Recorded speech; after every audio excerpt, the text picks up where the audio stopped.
नमस्कार दोस्तों, आज हम लोग मॉडर्न हिस्ट्री के जो सांस्कृतिक सामाजिक सुधार आंदोलनों को हम देख रहे थे उसके सेकंड पार्ट को देखेंगे। और सबसे पहले आज हम देखेंगे इसमें वेद समाज। देखिए, जो वेद समाज की स्थापना की गई थी, वास्तव में वो वेद समाज जो स्थापित किया गया वो मुख्यतः जब केशव चंद्र सेन ने ब्रह्म समाज को एक अखिल भारतीय स्तर प्रदान किया तो उन जो ब्रह्म समाज है वो भारत के कोने कोने पहुंचा। तो केशव चंद्र सेन ने मद्रास की यात्रा की और वहां पर श्री धरसु नायडू के सहयोग से वहां पर मद्रास में वेद समाज की स्थापना की गई। यहां कहने का तात्पर्य यह है कि वेद समाज वास्तव में ब्रह्म समाज का ही एक रूप है और वेद समाज को दक्षिण भारत का ब्रह्म समाज कहा जाता है। इसके संस्थापक में आपको पहले स्थान पर केशव चंद्र सेन को ध्यान में रखना है, केशव चंद्र सेन को, ठीक है, समझिएगा।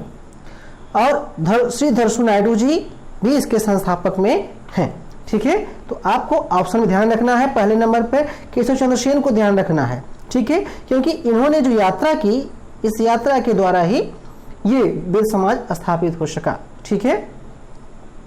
अगर हम देखें वेद समाज के जो संबंध नेता थे, इससे संबंधित जो नेता हैं, जो इससे संबद्ध नेता हैं, उसको ध्यान रखेंगे तो उसमें देखेंगे तो वी राजगोपालाचार्य और विश्वनाथ मुदलियार जैसे लोग इसके प्रमुख नेता थे।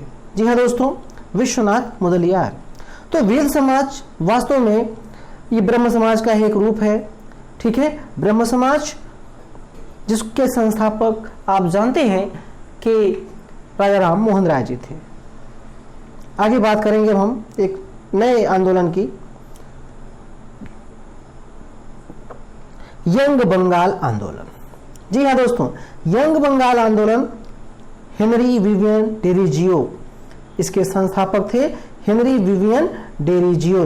जी हाँ दोस्तों, ये जो है हेनरी विवियन डेरिजियो एक तरह से एंग्लो इंडियन थे और इन्होंने पुराने रूढ़िवादी विचारों को नकारा, उसका विरोध किया। धार्मिक अनुष्ठानों को लेकर इन्होंने काफी कमेंट किए और कहा कि इस खत्म होने चाहिए, और लेकिन इन्होंने साथ ही साथ नारी शिक्षा को बढ़ावा दिया। नारी शिक्षा के विकास के लिए इन्होंने बहुत ही प्रयास किए। प्रेस की स्वतंत्रता के लिए इन्होंने काम किया। जी हाँ दोस्तों, प्रेस की स्वतंत्रता, अगर हम इसके कार्यों को देखें तो इसमें देखेंगे आप कि प्रेस की स्वतंत्रता, जमींदारों के अत्याचार के खिलाफ इन्होंने आवाज उठाई। प्रेस की स्वतंत्रता को इन्होंने इसके लिए आवाज उठाई कि इनको स्वतंत्रता दी जाए। जमींदारों का विरोध किया, उनके कार्यों का विरोध किया, क्योंकि वो किसानों का शोषण कर रहे थे। जी हाँ दोस्तों, किसानों का शोषण। और साथ ही साथ इन्होंने कहा कि उच्च सेवाओं में भारतीयों को रोजगार दिए जाए, उच्च सेवाओं में भारतीयों को अवसर दिए जाएं। हालांकि इनकी बातों को लेकर जो कट्टर हिंदूवादी थे, इन्होंने इनका विरोध किया। जो कट्टर हिंदूवादी नेता थे, इनकी बातों का विरोध किया। हिंदू कॉलेज में प्रवक्ता थे, बाद में 1817 में इनको जो है वहां से हटा दिया गया दोस्तों, क्योंकि इन्होंने कुछ हिंदू विरोधी बातें कही। अगर हम हेनरी विवियन डेरिजियो की बात करें दोस्तों, तो इन्होंने भारत में काफी कार्य किए। इन्हें आधुनिक भारत का प्रथम राष्ट्रवादी कवि कहा जाता है। जी हाँ दोस्तों, प्रथम राष्ट्रवादी कवि आधुनिक भारत का। एंग्लो इंडियन हिंदू एसोसिएशन की स्थापना करते हैं। इसके अलावा इन्होंने डिबेटिंग क्लब की स्थापना की, बंग हित सभा की स्थापना की दोस्तों, बंग हित सभा। एकेडमिक एसोसिएशन बनाया, एकेडमिक एसोसिएशन, समाज सुधार के लिए इन्होंने एकेडमिक एसोसिएशन स्थापित किया। वहीं society for the exhibition of general knowledge की भी स्थापना इन्होंने की। काफी महत्वपूर्ण पॉइंट है। तो बंगाल में जो यंग बंगाल आंदोलन चला, उसमें जो है हेनरी विवियन डेरिजियो का महत्वपूर्ण योगदान रहा है। इनका एक समाचार पत्र आया, जब ये जो हिंदू कॉलेज में प्रवक्ता थे, जब वहां से इनको हटा दिया गया तो उन्होंने एक समाचार पत्र निकाला जिसका नाम था ईस्ट इंडिया, जी हाँ दोस्तों, ईस्ट इंडिया इस समाचार पत्र के संपादक हेनरी विवियन डेरेजियो ही थे। आगे अब बात करेंगे एक, तो देखिए 1831 में जो यंग बंगाल आंदोलन के जनक हेनरी विवियन डेरेजियो की मृत्यु हो गई। इनके मृत्यु के बाद यह आंदोलन जो है लगभग समाप्त ही हो गया।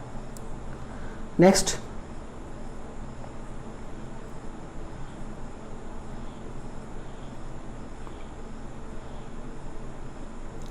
चलिए अब हम बात करेंगे स्वामी विवेकानंद जी की। बहुत ही प्रभावशाली व्यक्तित्व था स्वामी विवेकानंद जी का। इनका जन्म 1862 में हुआ था। जी हाँ दोस्तों, 1862 में इनका जन्म हुआ। ये बहुत ही जिज्ञास प्रवृत्ति के थे। इनके बचपन का नाम नरेंद्र नाथ था। नरेंद्र नाथ था। खेतड़ी महाराज के कहने पर इन्होंने अपना नाम बदला और इन्होंने अपना नाम रखा स्वामी विवेकानंद, स्वामी विवेकानंद। इसके अलावा अगर हम बात करें तो स्वामी विवेकानंद जी के मुख्य जो गुरु थे वो माना जाता है रामकृष्ण परमहंस। रामकृष्ण परमहंस का वैसे नाम माना जाता है गदाधर चट्टोपाध्याय। जी हाँ दोस्तों, गदाधर चट्टोपाध्याय इनका नाम था। ठीक है, आगे बढ़ें।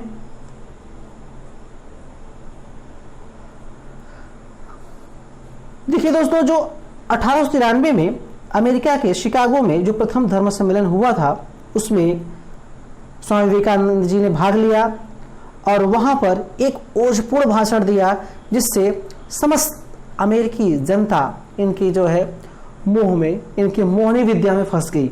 समझिएगा दोस्तों, मोहनी विद्या में फंसने से तात्पर्य नेगेटिव नहीं है, पॉजिटिव है दोस्तों।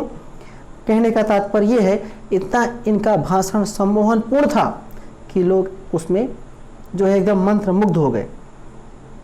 हालांकि स्वामी विवेकानंद जी भारत में जो धर्म है उस पर लेकर कई कटाक्ष किए।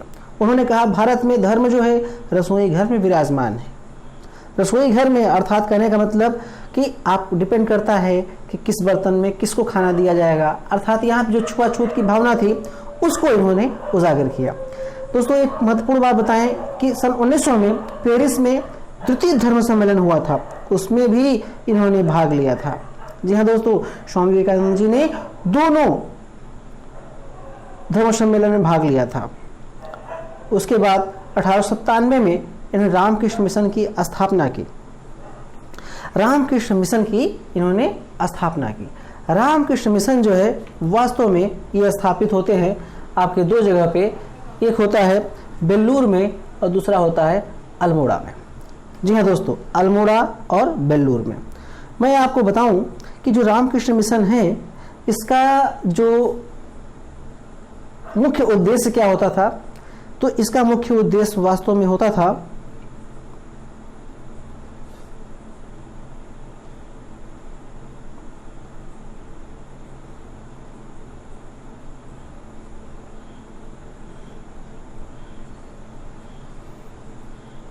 समाज सेवा,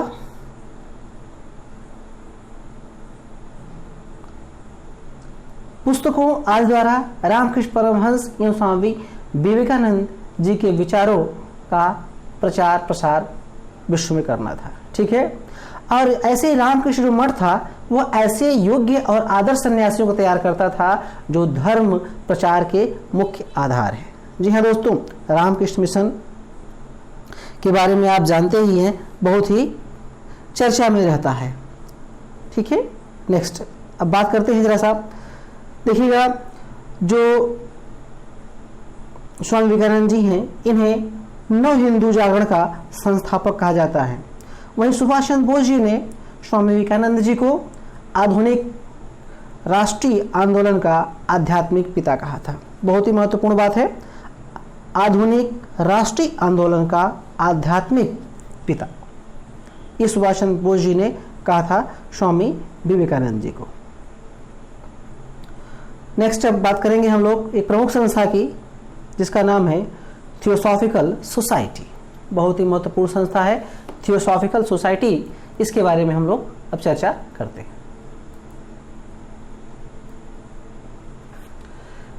देखिए, जो थियोसॉफिकल सोसाइटी थी इसकी स्थापना 1875 में न्यूयॉर्क में की गई।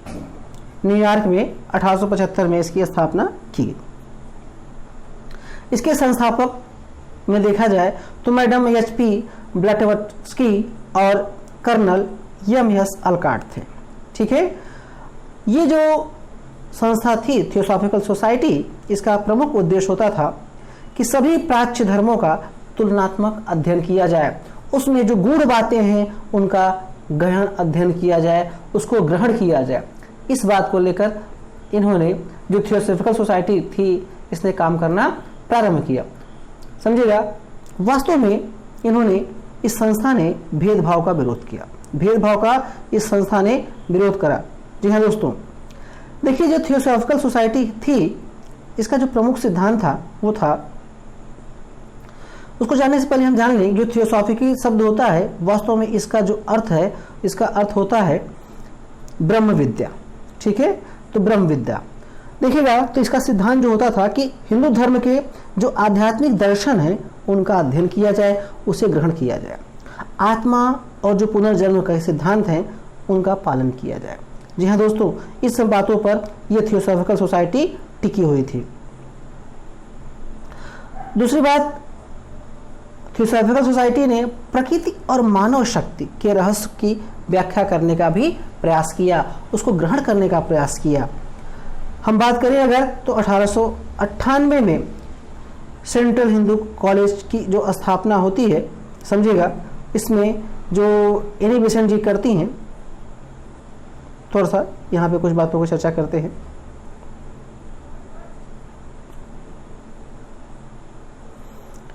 देखिए, 1882 में अगर हम बात करें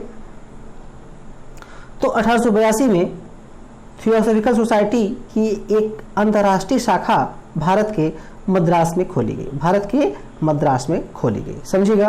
और यहाँ पर इसमें जो प्रमुख थे उसमें आप जानते हैं कि कर्नल अलकाट जी प्रमुख थे।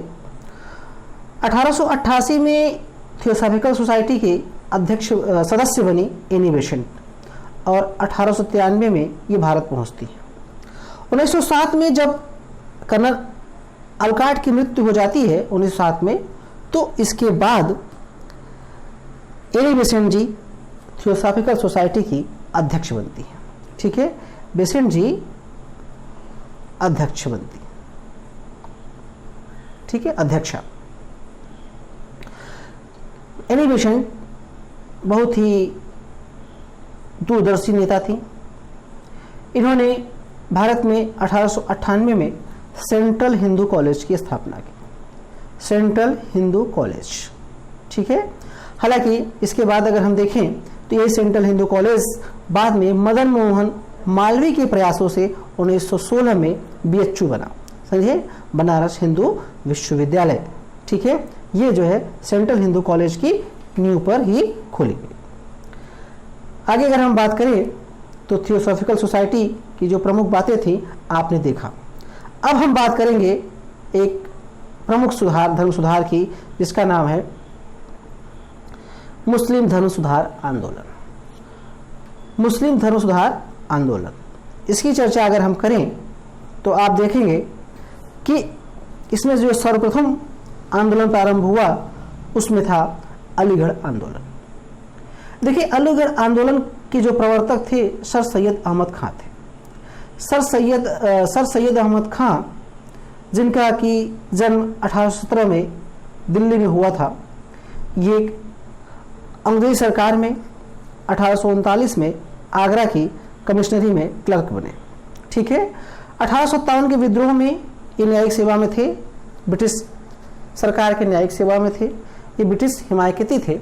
हालांकि प्रारंभ में ये हिंदू मुस्लिम एकता के समर्थक थे, लेकिन कालांतर में ये हिंदू और कांग्रेस के बहुत प्रबल शत्रु बन गए। प्रारंभ से ही ये सर सैयद अहमद खां अंग्रेजों के राजभक्त बने रहे। बहुत ही महत्वपूर्ण बात है, ध्यान रखिएगा। इन्होंने हमेशा कहा कि मुस्लिमों को अंग्रेज शिक्षा को ग्रहण करना चाहिए और भारत में अंग्रेजी शिक्षा का विकास करना चाहिए। समझेगा, अंग्रेजी शिक्षा का विकास होगा तो मुस्लिम भी इसको ग्रहण करें, ताकि वो ब्रिटिश सरकार के साथ सहयोग कर सके और उसमें सेवा प्राप्त कर सके। क्योंकि एक समय कानून बन गया था कि जिसको अंग्रेजी आती रहेगी वो उन्हीं को सरकारी नौकरी मिलेगी। हालांकि बाद में इसको विरोध करके इसको हटवाया गया था। तो सर सैयद अहमद खान की हम बात कर रहे थे, तो सर सैयद अहमद खान ने भारत में जो दास प्रथा है इसको इस्लाम के विरुद्ध बताया था। इसके अलावा पीरी मुरादी प्रथा जो होती थी उसको समाप्त करने का इन्होंने प्रयास किया था। इनकी एक प्रमुख पत्रिका आई थी तहजीब उल अखलाक, ठीक है, समझिएगा, तहजीब उल अखलाक इनकी प्रमुख पत्रिका थी जो कि काफ़ी चर्चा में रही थी। आगे अगर हम बात करें तो 1964 में इन्होंने साइंटिफिक सोसाइटी की स्थापना की तथा 1875 में मोहम्मडन एंग्लो ओरिएंटल कॉलेज की स्थापना की। यही मोहम्मडन एंग्लो ओरिएंटल कॉलेज 1878 में जो है एक कॉलेज बन गया, स्कूल से कॉलेज बन गया, और 1920 में यही मोहम्मडन एंग्लो ओरिएंटल कॉलेज को ही अलीगढ़ मुस्लिम विश्वविद्यालय बना दिया गया। जी हाँ दोस्तों, अलीगढ़ मुस्लिम यूनिवर्सिटी, जिसे कि आप लोग शॉर्टकट में AMU कहते हैं, इसकी स्थापना होती है 1920 में। अभी मैंने बताया था BHU 1916 में, जबकि अलीगढ़ मुस्लिम विश्वविद्यालय 1920 में स्थापित हुआ। आगे हम बात करें तो इन्होंने कांग्रेस के विरोध में एक संस्था बनाई थी, United Indian patriotic association. Patriotic association 1888 में इन्होंने स्थापित किया। जी हाँ दोस्तों, अब हम अगर बात करें वास्तव में अलीगढ़ मुस्लिम जो यहाँ पे हम मुस्लिम धर्म सुधार आंदोलन की बात कर रहे थे, उसमें जो प्रमुख आंदोलन था वो था अलीगढ़ आंदोलन। अगर हम अलीगढ़ आंदोलन की बात करते हैं, थोड़ी सी चर्चा और करें इस पे, तो वास्तव में जो अलीगढ़ आंदोलन था वह एक तरह से विचारधारा थी, ऐसी विचारधारा थी जिसका प्रमुख उद्देश्य हुआ करता था कि अंग्रेजी शिक्षा का प्रचार प्रसार किया जाए और मुस्लिमों के हित में रहेगा कि वो अंग्रेजी शिक्षा को ग्रहण करें, और ये मुस्लिम जो हैं कि प्रारंभ से ही बने रहें अंग्रेजों के भक्त, अंग्रेजों के प्रति निष्ठा दिखाएं, उसी से उनका कल्याण है। क्योंकि न तो हिंदू और न ही कांग्रेस संस्था मुस्लिमों के विकास के लिए बात करती है। यह विचारधारा हुआ करती थी अलीगढ़ आंदोलन की। जी हाँ दोस्तों, इस बात को आपको ध्यान में रखना होगा। आगे आने वाले सभी आंदोलन, चाहे वो खिलाफत आंदोलन क्यों न हो, वहां तक आप देखेंगे कि अलीगढ़ आंदोलन का विचार खिलाफत आंदोलन तक दिखाई देता है। तो ओके, थैंक यू।